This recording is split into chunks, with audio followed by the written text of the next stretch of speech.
Introduction. The Smarter Science of Slim.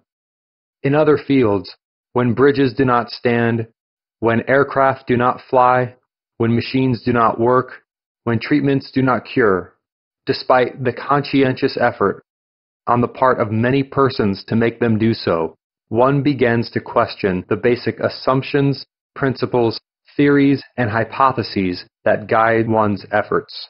Arthur Jensen, the University of California. Over the past few decades, we've been trying harder and harder to be healthy and fit. The result, we got heavy and sick. What's going on here? When did healthy and fit start making us heavy and sick? And why is everyone calling us lazy gluttons? If a doctor prescribes us a medication and it makes us worse, is that our fault? No. However, it is up to us to stop taking it and to find a new doctor. Similarly, if an architect builds us a house and it crumbles, is that our fault? No, but we'd better find a good contractor who knows how to build something solid and safe. We have to apply the same logic to health and fitness. We've received so much contradictory, damaging advice over the years, often resulting in frustration and extra pounds. It's high time for us to make a better choice. But what other option do we have than the decades-old calorie counting approach? I have good news and bad news. Scientific and technological advancements have been just as amazing for health, fitness, and fat loss over the past 40 years as they've been everywhere else. But here's the bad news. Nobody's told us about them. The field of modern nutrition and exercise science has provided a proven alternative, and it does not involve complex calorie counting, confusing workout routines, or other gimmicks. We can think about the modern approach to avoiding obesity and diabetes as we would the modern approach to avoiding lung cancer. No need to track breaths in and breaths out. Just enjoy clean air. Don't avoid everything. Just steer clear of the things proven to poison your lungs. Similarly, no need to track calories in and calories out. Just enjoy so much delicious, healthful, what I call sane food that you're too full for the insane foods that poison your body.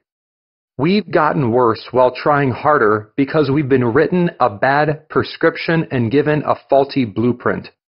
The traditional approach to health and fitness is like attempting to avoid lung cancer by smoking shorter cigarettes and jogging. We're still destroying our respiratory system, albeit more slowly, and even some well-intentioned jogging cannot undo that damage.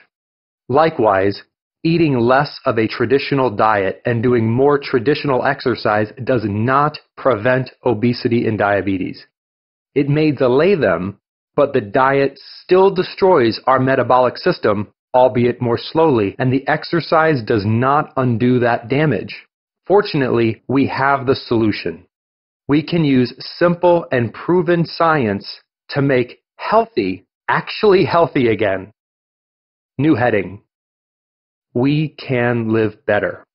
Starting in the 1970s, diet and nutrition experts reduced food and exercise down to a lowest common denominator, calories. They told us that we just need to eat fewer calories and exercise more to burn them off. It doesn't matter what we eat. There are no bad foods, they said. Only bad quantities, everything in moderation. In the same spirit, many experts claimed the type of exercise we do is irrelevant, as long as we get our heart rate up for a certain amount of time so that we burn a lot of calories. This dual set of recommendations led to a world where nearly half of all women and a third of all men are following a diet plan, while the fitness industry has blossomed into a $30 billion business that employs more than 500,000 people. In other words, we trusted the experts and took calorie counting to heart. Since the 1970s, the incidence of non-fatal heart disease has nearly doubled. The incidence of hospital discharges for cardiovascular